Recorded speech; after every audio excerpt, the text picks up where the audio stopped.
hey les bambingas! J'espère que vous allez bien, en tout cas moi ça va nickel. On se retrouve pour la 6e journée de Ligue 2 avec 9 matchs au programme. Mais avant d'attaquer, n'hésitez pas à aller dans ma bio, il y a un lien, vous cliquez dessus. C'est mes plus grosses confiances. Il y a un autre pronostiqueur qui donne également ses avis. Plus on est de fous, plus on rigole et bien entendu plus on touche à la perfection. Allez, on attaque par le classement d'abord de Ligue 2. Avec Saint-Etienne qui est actuellement en tête avec 11 unités juste derrière le Red Star. C'est un peu une surprise d'ailleurs avec 10 points. Donc juste derrière les Stéphanois, puis 3 qui est avec 9 unités. Après, il y a un groupe de 4 équipes qui ont 8 points, dont Rodez. En fin de classement, malheureusement, les Bastiais sont derniers avec 2 petits points. Boulogne, avec sa dernière victoire, est remonté donc juste au-dessus et a que 3 unités. Par contre, l'avant-dernier, c'est Le Mans avec 4 points seulement. On attaque avec la première rencontre Dunkerque contre Le Mans. Dunkerque ne fait pas la même saison que la saison dernière où ils ont tutoyé les sommets. Cette année, c'est beaucoup plus compliqué. Heureusement, ils ont réussi à battre 3 il y a 2 journées car sinon, ils seraient vraiment en toute fin de classement avec une victoire, 2 nuls et 2 revers. Ils ont d'ailleurs rechuté à Grenoble. Eh ben, écoutez, ils se trouvent un peu en difficulté. Ils vont jouer contre Le Mans qui avait commencé par un 3 buts partout à Guingamp. Mais malheureusement, ils sont en train de caler, car ils viennent de perdre 3 fois sur les 4 derniers matchs contre Rodez, contre Montpellier, entre autres. Ils n'ont gagné donc qu'une seule fois. C'est une équipe qui a un petit peu du mal quand même. Rappelons qu'ils montent de national. En tout cas, sur ce match-là, je verrai Dunkerque s'imposer 1-0 et je verrai quand même un petit avantage pour l'équipe à domicile. On continue avec Rodez contre Clermont. Les Ruthénois viennent d'enchaîner 2 victoires consécutives contre des promus, que ce soit Le Mans ou Boulogne. Cela leur a permis donc de remonter au classement, tant mieux pour eux car ils n'ont perdu qu'une seule fois, mais c'était quand même une grosse humiliation dans le Forest. 4-0 contre Saint-Etienne. Du côté de Clermont, ils viennent donc de perdre à la maison contre justement les Stéphanois. Ils n'avaient pas encore perdu une rencontre, mais avaient fait quand même beaucoup de partage de points. Donc sur ce match-là, je verrai encore un 0-0 avec le moins de 3 buts sur le match. Allez, on enchaîne avec Laval contre Amiens. Laval est encore invaincu. Ils viennent en plus de gagner à Boulogne, ce qui leur permet donc de remonter et de se retrouver un petit peu au-dessus de la moitié du classement. Ils ont enchaîné les partages de points, dont, rappelons-le, 3 buts partout contre Saint-Etienne lors de la première journée. Du côté d'Amiens, ils n'ont perdu qu'une seule fois. C'était à l'extérieur, à la maison, excusez-moi, contre Annecy, alors qu'ils ont gagné au Restart, qui est second du classement. Donc c'est une équipe quand même qui accroche beaucoup de points à droite et à gauche. Donc je verrai un but partout entre les deux formations avec la double chance 1N et le moins de 3,5 buts sur la rencontre.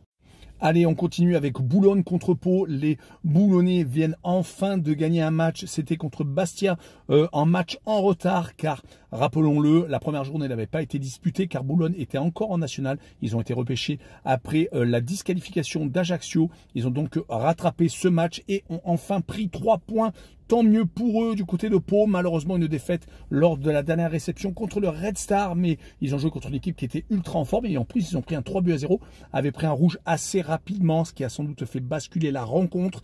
Pau avait réussi à gagner tous ses matchs à domicile et avait fait match nul à l'extérieur. Donc avait un rythme d'équipe qui pouvait prétendre au podium. Mais bon, cette défaite contre le Red Star les fait légèrement se dégrader sur ce match-là. Je verrai quand même Pau s'imposer à Boulogne 1-0 et je verrai également la double chance N2.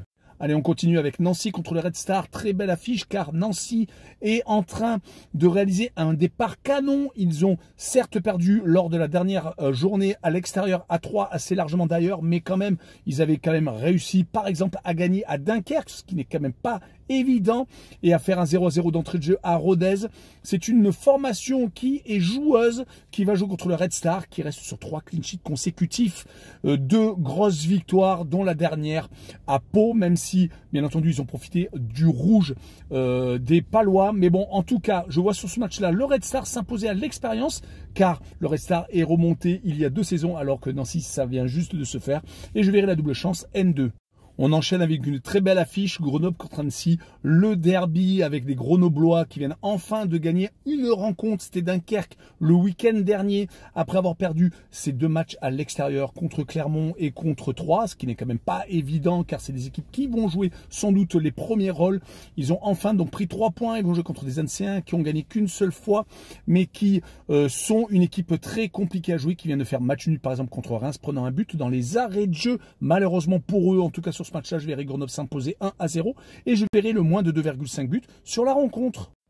Poursuivons avec une équipe qui vient de descendre de Ligue 1, Montpellier et Bastia, qui a joué pendant très longtemps les premiers rôles la saison dernière. Les Montpelliérains ont finalement gagné qu'une seule rencontre pour l'instant, c'était au Mans. Sinon, beaucoup de partage de points, quelques défaites courtes, comme à Guingamp le week-end dernier et à Troyes, des matchs accrochés contre le Red Star ou contre Amiens chez eux, à chaque fois un but partout. Là, ils vont jouer contre Bastia, qui vient de perdre contre Boulogne, qui n'a pas encore gagné, qui n'a que 2 petits partages de points et quand même 3 revers déjà. Sur ce match-là, je verrai un but partout et je verrai quand même un léger avantage, peut-être, si ça bouge pour Montpellier. Allez, on poursuit avec l'avant-dernière rencontre 3 contre Guingamp. 2 équipes qui vont peut-être jouer le haut tableau. En tout cas, 3 énormissimes à la maison. 3 victoires pour l'instant dans la dernière contre Nancy. Assez énorme d'ailleurs. Ils n'ont perdu qu'une seule fois.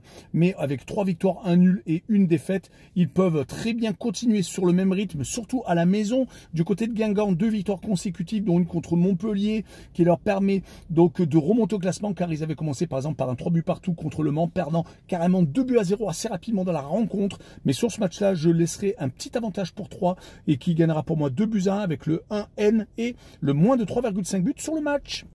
Et on finira avec Saint-Etienne contre Reims. Saint-Etienne fait partie du favori de ce championnat. Ils sont descendus de Ligue 1 comme Reims d'ailleurs. Donc c'est 2 anciens relégués. Mais les Stéphanois restent sur 3 victoires et 2 partages de points. Le premier était à Laval. Mais là, ils viennent de gagner à Clermont dans un match très compliqué à jouer. Ils l'ont quand même gagné avec Stassin qui a marqué sa première réalisation. Du côté des Rémois, ils ont par contre été accrochés.